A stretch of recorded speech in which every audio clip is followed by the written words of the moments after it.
Private Division and Pokemon dev Gamefreak are collaborating on a new title codenamed Project Bloom. What this new project will eventually be, and will it even be available on all platforms, are still questions left to really be answered at this time.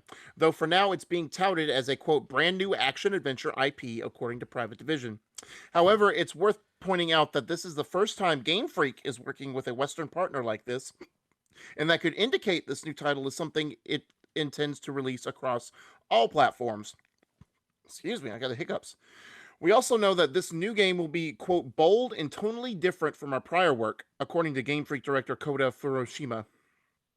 The publisher announced the news of this collaboration with a single piece of concept art and a short statement on Twitter. Quote, we're thrilled to announce we're partnering with Game Freak on an upcoming action-adventure game codenamed Project Bloom. We can't reveal too much yet, but for now we're excited to share this first piece of concept art for the game. Furushima also commented on Private Division saying, quote, from the beginning, Private Division was the publisher we wanted to work with on our new game. Their track record and global expertise give us all the confidence to create a sweeping new action-adventure game that we can't wait to share more about in the future.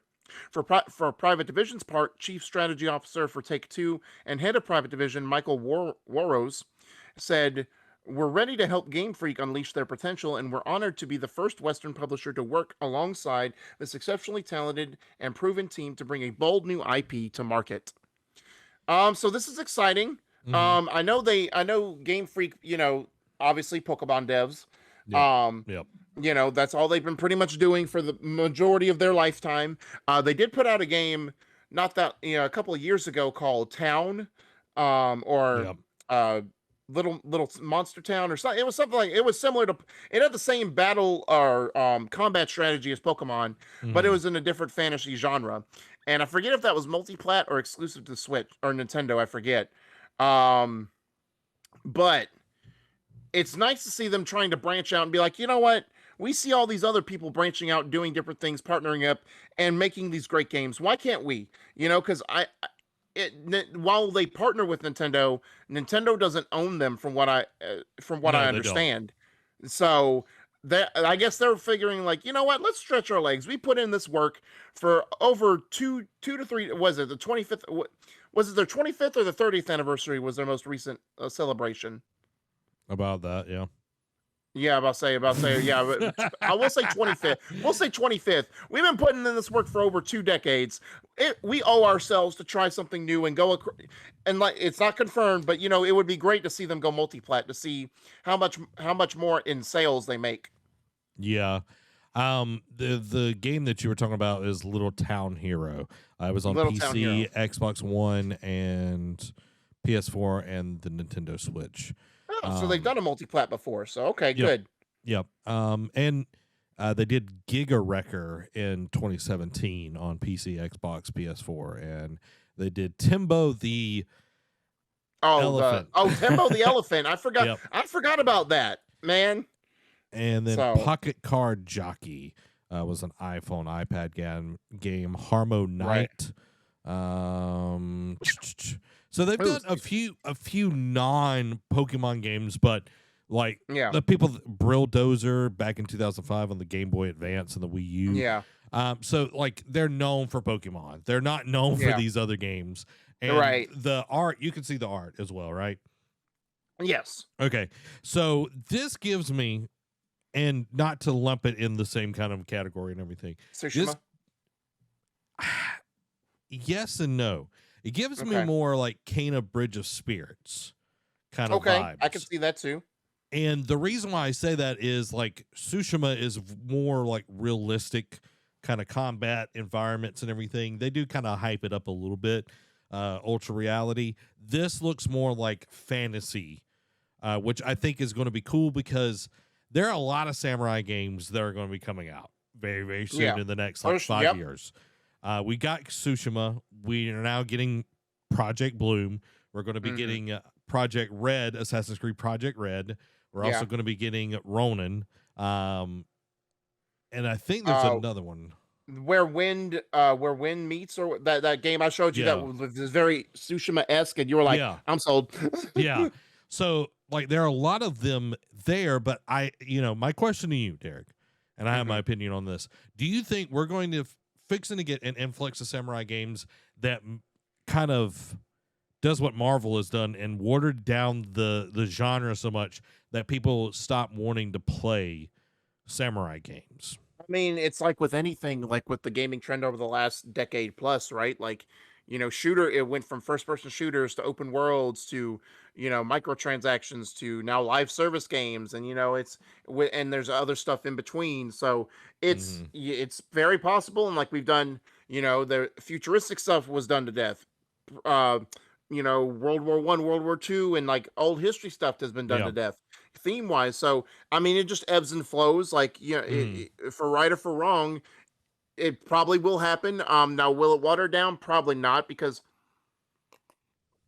samurai is like westerns. They've been around for the test of time, and yeah, westerns True. really True. haven't. At least westerns have evolved and become different. The spaghetti westerns aren't really a thing anymore, but samurai movies, especially like. With Ghost of Tsushima bringing back the Kurosawa mode, like it made when that game launched, it kind of brought back the influx of the old black and white, Yeah.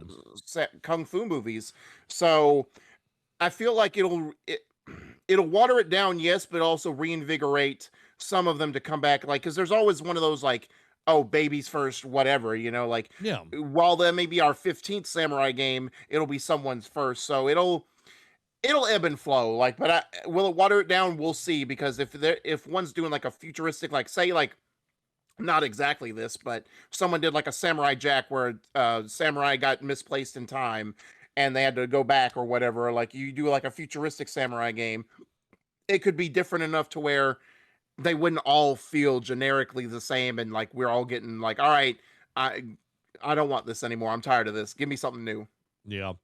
My opinion on that, I think that these games are going to be different enough that I don't think that it will water it down. It'd be like, yes, you're playing a samurai, but it's like, dude, how many space marines or soldiers have we played over the years? As long Right. as the mechanics are really well thought out, the gameplay is super solid, and then the story is good. Yep. The way that it's told, the way it's presented in its artwork and the music and everything is only going to heighten those things. Because I Hmm. think, like, yes, you can, people are going to say, well, Assassin's Creed Code Project Red or whatever it's called is like Ghost of Tsushima. It's like, no, it's not. Like, Jin Sakai does not move like an Assassin's Creed character. He does not Yeah. scale walls the same way. He does not synchronize. Yeah. It's different. It's like, yes, they're both samurais, Right.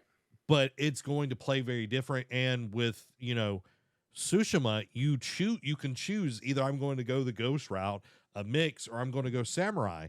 And I think, Hmm. with Assassin's Creed, you're going to have to rely a lot more on the stealth like we normally do. Right. And then like with Project Bloom, I think it's going to be much more akin to, like a Kenya, not Kenya, Yeah. Kana.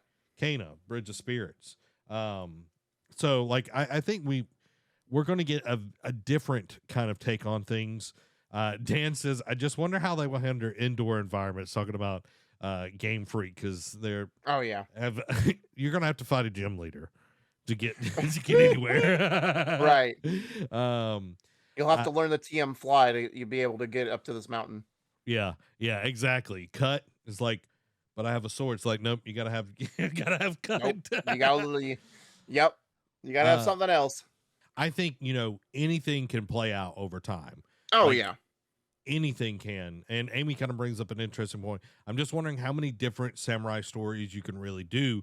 And I think Yeah. we can. I think there's enough out there to be interesting, and like you can borrow from a lot of different genres and everything. But if I can brag on anime real quick. Yeah. Anime is like the best storytelling out there right now, Yep. like by far, like character development and everything. So we'll see.